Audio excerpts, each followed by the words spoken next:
This podcast is brought to you by North Carolina's electric cooperatives.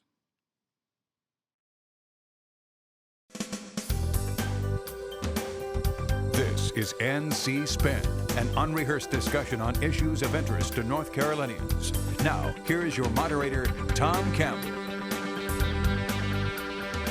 Thank you for tuning in this week's NC Spin. We've got a full slate of topics to discuss, beginning with speculation about what the legislature is going to undertake when they convene in Raleigh next week. We'll examine where we stand on voter ID after a federal judge struck down the law passed by legislators. And we'll also talk about the blow-up that's resulted from striking language from the annual report on charter schools, language that said they didn't reflect the makeup of their school districts. And of course, as always, we ask the panel to tell us something we don't know. This week's panel includes Leo Daughtry, former state senator and member of the Board of Governors, Chris Fitzsimon, director of the Newsroom, John Hood, syndicated columnist and author, and Howard Lee, former state senator, former chair of the Board of Education and cabinet secretary, and on and on. Anyway, we begin our uninterrupted debate after these brief messages from our underwriters. Many of the 300,000 uninsured in our state are volunteer firefighters, farmers, fishermen, and small business owners. Let's create a North Carolina solution for covering the uninsured. To learn more, visit careforcarolina.com. From treating the newest member of your family to helping a loved one make end-of-life decisions, your family physician is with you every step, for every stage of life, for every member of your family. Despite a healthcare landscape fraught with potential landmines, family physicians across North Carolina are providing you a lifetime of committed, dependable medical care. Family Physicians, your trusted healthcare advisor for life. Life's busy, but you're in control. As an electric cooperative member, you have access to lots of tools to help manage your home energy use and budget, so you can focus on what's most important. Well, before we get started, we want to note the passing of Jim Harrington, former Secretary of the Department of Transportation, and we want to send our sympathies to Ann Duncan and his family and all of his friends and co-workers from DOT. He was a good man and a good secretary. Let's get started. For the first time in state history, North Carolina started a new calendar year without a state budget. Lawmakers were unable to resolve the veto override of the budget passed last summer, and Governor Cooper further frustrated them by vetoing the mini budgets they passed as sort of an end around to getting a full budget in place. Tired and at the loggerheads, they adjourned just before Thanksgiving with a promise to return in January. Well, they're coming back to Raleigh next week with a lot of unfinished business hanging over their heads. John Hood, it's a new year. Legislators have had a chance to go home, rest up a little bit, hear from their constituencies, and develop some strategy. What's your understanding about what they're going to do? Well, there are a variety of opinions or expectations about what will happen, but most agree that it will be a short session, a short time back in Raleigh. The main purpose on the Senate side is to try to get the budget overridden. Remember that Floyd McKissick, state senator, Democratic senator from Durham, has left to take a job on the Utilities Commission. Presumably his role will be replaced by the time the legislature convenes.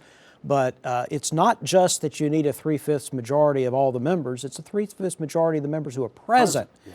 And so it depends on who is going to be in Raleigh on the Senate side as to the prospects of that budget. I think if they figure out they don't have a chance of overriding the budget, at least the Senate will not be in town very long. There are a couple of other matters I've heard about that lawmakers may take up. They may look at the Farm Bill and attempts to resolve disputes about hemp, smokable hemp.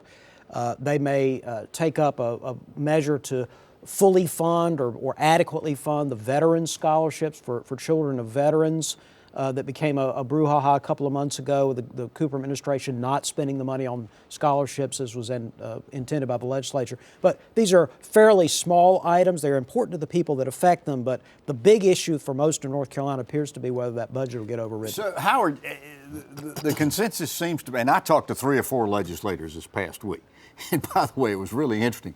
I said, what's going to happen? And either they don't know or they don't want to tell me. I can't figure out which. But all of them say it's probably going to be a pretty short session. So if they can't override the veto, you think they'll pack up and go home real quick?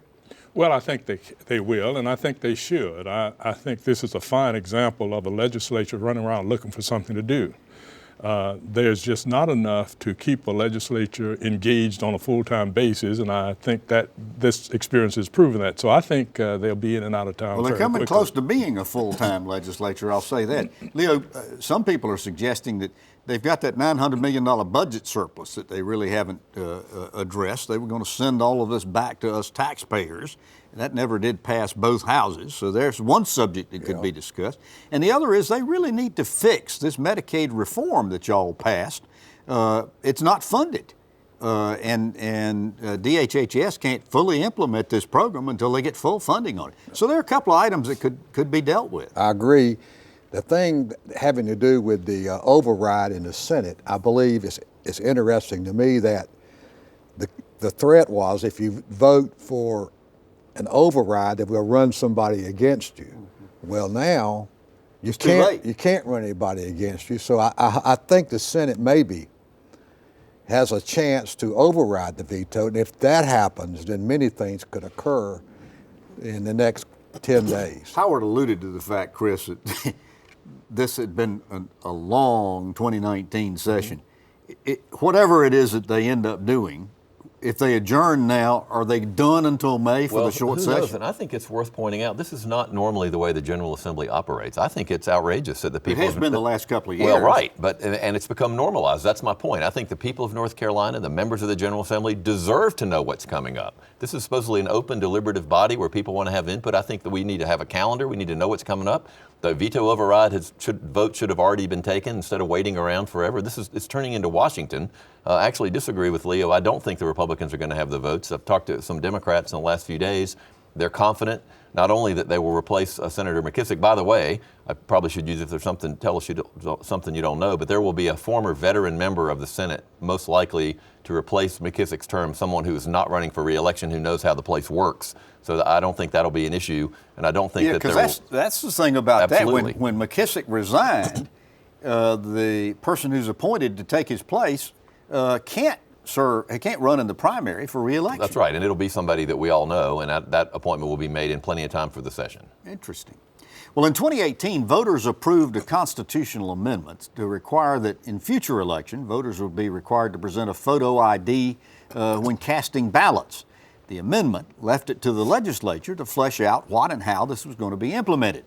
Legislation they passed was struck down by a federal judge for being, quote, impermissibly motivated, at least in part by discriminatory intent. Judge Loretta Biggs, a federal district court judge, said North Carolina has a sordid history of racial discrimination and voter suppression, stretching back to the time of slavery through the era of Jim Crow, and crucially, continuing up to the present day. She ruled that voter ID couldn't be used in the upcoming March primaries. Attorney General Josh Stein is appealing this decision. However, he says he's not going to try to overturn the use of voter IDs in March. We will not use them in March. Leo, let's see if we can get some clarification here. Voters approved the constitutional amendment requiring the voter ID. That's the correct. judge didn't rule that was unconstitutional. She just ruled that the legislation was discriminatory. The implementation of the vote, the amendment obviously is what it is, but she didn't like the bill itself. It was really a bad decision in my opinion. There are so many states that have voter IDs now, including South Carolina and Virginia, and the General Assembly was very careful about being sure that they did the same things that those states did to soften any criticism they may get, and so they did. They made sure that there was a way to identify those people who didn't have a voter ID but could vote anyway, and they expanded the ID itself to make sure that college kids could vote. So what she said, what the judge said was, irrespective of what they've done to soften it, I don't like the way historically North Carolina has acted. You have a bad intent, therefore I'm just going to rule this unconstitutional. So let's ask the question. are we ever going to get voter ID approved? I mean, is any form of legislation that is passed ever going to pass muster? Well, I'm not a fan of the voter ID at all because I feel that there are so many other ways that this state and many southern states especially have worked to oppress the voter turnout. I mean, I'm a victim of some of it when I was running in 1972. But I tell you what I think we need to focus on is making sure that our elections as they are run are fair and dependable. We have voting machines that are breaking down, and you can't count on whether or not the vote is good or bad in those machines. We have all other kinds of problems that I think need to be dealt with, and not spend so much time on the voter ID. Now, I can't evaluate whether the judge is right or wrong because I'm not a lawyer, but looking at it from the point of view, I think calling time out is certainly Well, let's ask that question, Chris. So what happens now? Okay, so Attorney General Stein has appealed. There's going to have to be a court hearing, I assume, on this? I mean, that's what's likely to happen. We're going to have elections in March, primary elections, where there won't be voter ID. I think this case will be likely resolved before the general election. Leo's right there. I don't like the voter ID either. There are other states that have it, and it seems like the conservative tilt of the courts as you get up the appellate courts these days. We may well likely have one in the fall. One of the things that I find objectionable about this whole process, every time the Republican legislators have a court decision they don't like, they condemn unelected judges as if federal judges and state judges who are appointed, that's the way the judiciary works. And I think we need to probably get past some of that rhetoric and realize this is a process. I do think that voter ID has a ton of problems, and Senator Lee is right about we have, I think, a lot of worse things in our elections and worrying about how people are identifying. But John, the themselves. National Council of State Legislature has analyzed this bill in comparison to all the other voter ID across the state. And by the way, we're the only state in the Southeast doesn't have some form of voter ID. Only 13 in the nation don't have some form of voter ID. But they analyzed this bill that was passed by the legislature, and they said it was in the non-strict category, That's meaning correct. It was more lenient and allowed a variety of IDs to be used. What's the real issue with this? It is purely a political opinion, in my opinion. In other words, the judge knows everything you just said. In fact, she notes in the decision that it's sort of, if you read not that much between the lines, you could see that she's granting that the statute on its own terms is entirely consistent with federal law, federal precedent. She's just saying that she didn't like the intent of it, which she is mostly imputing from. This is why the legislators were so upset, because the decision was on its face rather absurd. I think that it won't even survive appeal in the Fourth Circuit, which is a fairly liberal circuit. Well, and not only that, I know the Josh State Stein Court probably, of Appeals. Well, it doesn't go to the state court. I know, but federal. there is a case in the State Court of Appeals. Well, that's a more serious and more troubling problem. Yes. But anyway, I think Josh Stein, I don't know if Josh Stein wants to win the case. He's got a lot of pressure from the left. They're upset that he appealed. That's his job. He's supposed to appeal. I wish he was more resolute in representing. Well, he hasn't always done this. But in this case, he is doing his job. He's representing the state upon appeal. I think he will win the case because there's just too much precedent in the rest of the country, the rest of the world for some kind of voter ID. I think that the chances of the kind of voter fraud that voter ID deters changing the outcome of election is very small, but so is the effect of voter ID on turnout. I just think this is something we should have resolved years ago and moved on. One thing I thought was interesting, the judge says, I don't like the fact that the same people who passed the bill that was struck down by the Fourth Circuit are the same people passing this law today, saying that their intent has not changed. It's just an amazing thing to me that they made all the changes they could. That's difficult to do on a legal basis. Chris, there's some criticism from folks that are saying, hey, look, okay, you want to fix this legislation?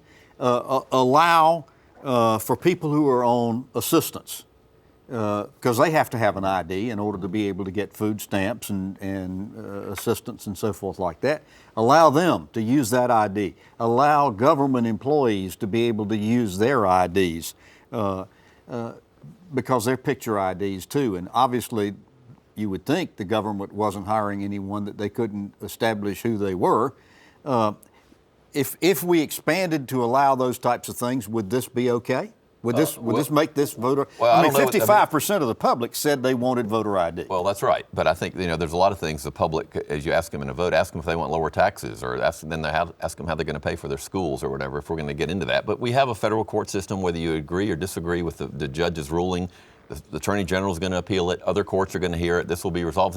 This is what our whole system is based on, is this kind of thing. I do think, however, that we're spending so much time. It is true the legislature tried to have a stricter voter ID that was thrown out. They didn't want students to be able to vote. Right. There are all sorts of there has been bad intention. They didn't want students They didn't want to us vote. to use their student ID. Student to vote. IDs But is my a different point is, matter. well, but come on, that's why they didn't want to let them The use the argument student was that IDs. student IDs didn't have the same standards as Right. other kinds of Even- IDs. That's even the those argument state I make IDs. about Well, the argument is that Republicans have wanted this for a long time because they believe it's to their political advantage. That's not a secret. Now, you can argue whether it's true or not. That was the whole point of this all along.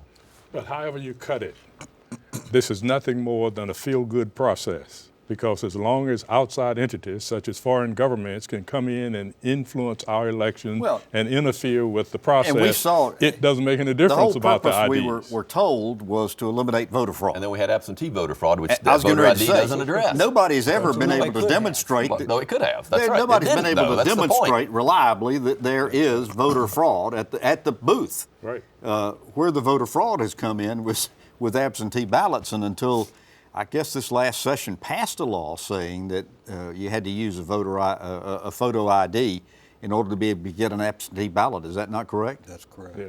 Well, the kind of voter fraud that probably is significant enough to even worry about is not so much the impersonation fraud. Somebody shows up, probably, their uncle is sick, they pretend to be their uncle and cast a ballot. That's probably happens very, very, very rarely.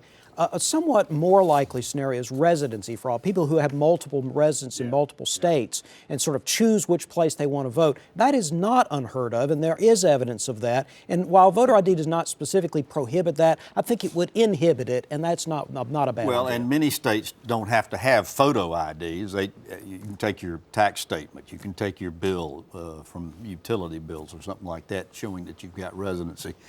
Let's move on. The North Carolina Charter Schools Advisory Board just approved their 2020 annual report on charter schools in our state, but they struck some of the wording from the report that was presented because they said it was misleading and could be blown out of proportion. They struck the language that stated that charter schools do not mirror the percentage of white and black students in the school districts in which they're located.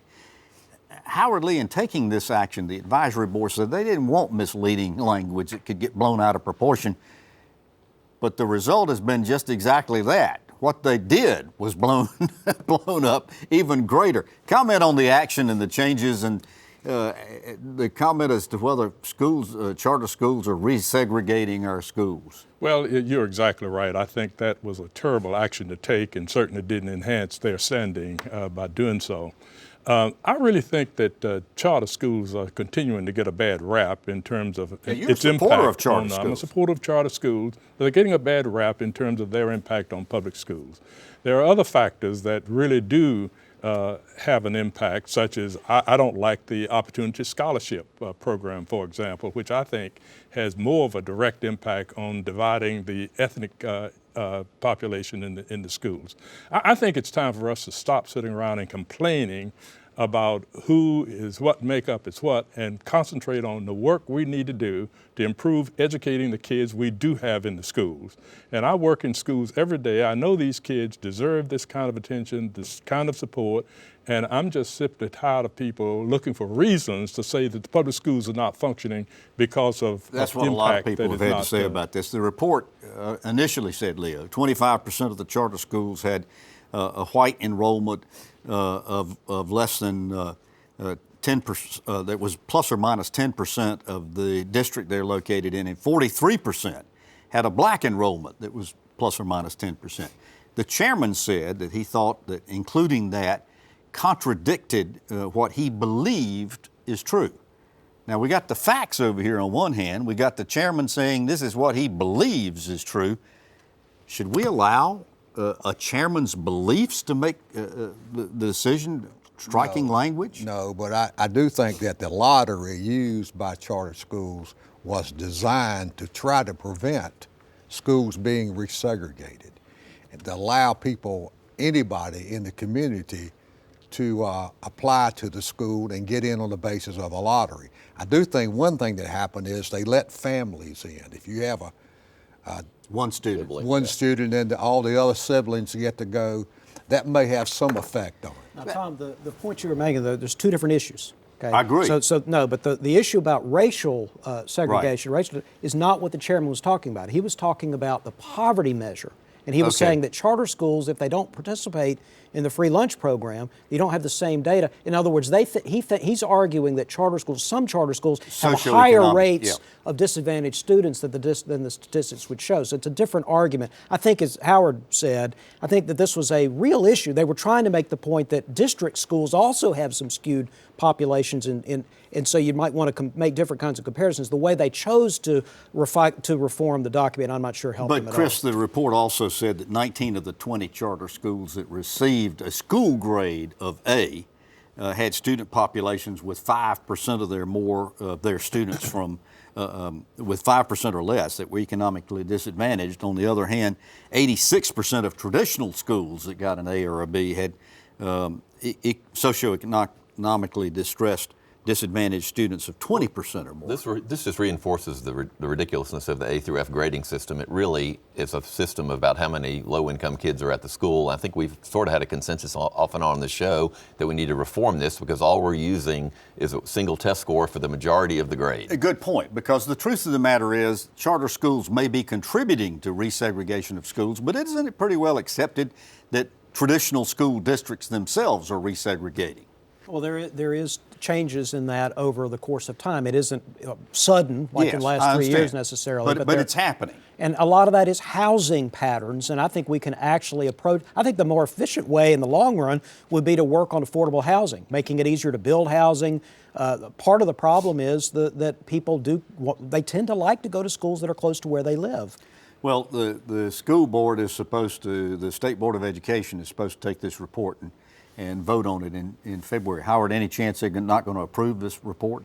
Oh, I think they will approve the report, but I do think that we really do have to make a concerted effort to ensure that kids are not spending more time running from one district to the other in order to keep balances. Let's move over to ask the panel to tell us something we don't know. John Hood?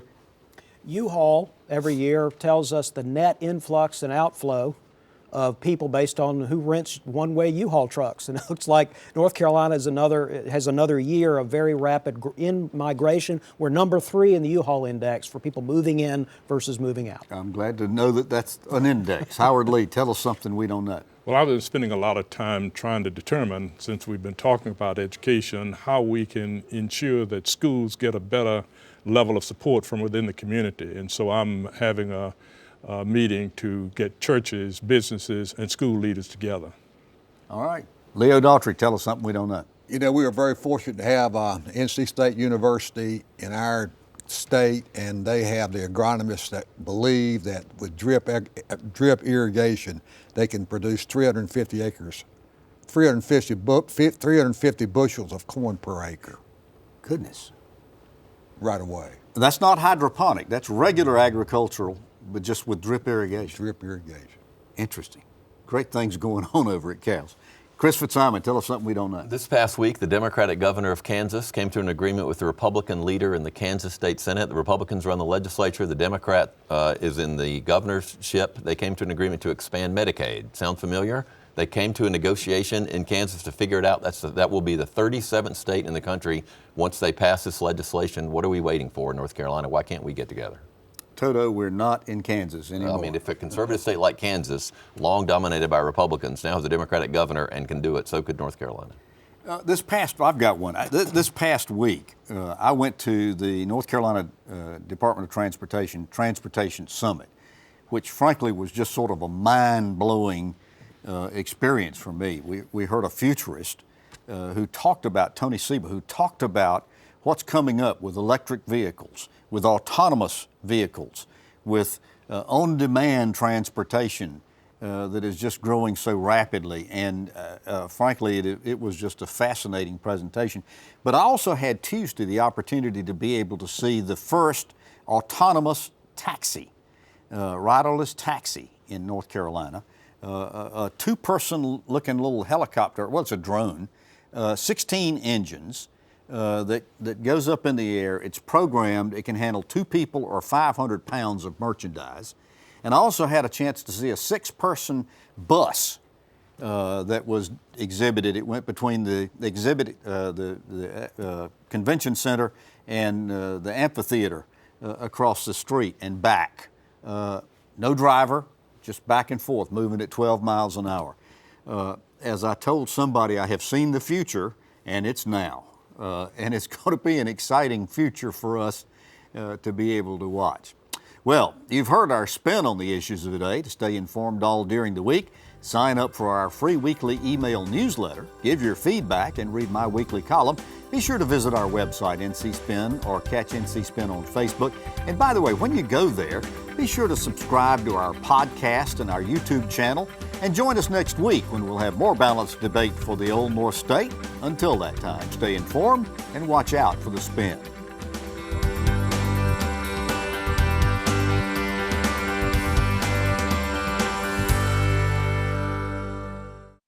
Many of the 300,000 uninsured in our state are volunteer firefighters, farmers, fishermen, and small business owners. Let's create a North Carolina solution for covering the uninsured. To learn more, visit careforcarolina.com. From treating the newest member of your family to helping a loved one make end-of-life decisions, your family physician is with you every step, for every stage of life, for every member of your family. Despite a healthcare landscape fraught with potential landmines, family physicians across North Carolina are providing you a lifetime of committed, dependable medical care. Family Physicians, your trusted healthcare advisor for life. Life's busy, but you're in control. As an electric cooperative member, you have access to lots of tools to help manage your home energy use and budget, so you can focus on what's most important. North Carolina Channel is made possible by the financial contributions of viewers like you who support the UNC TV network.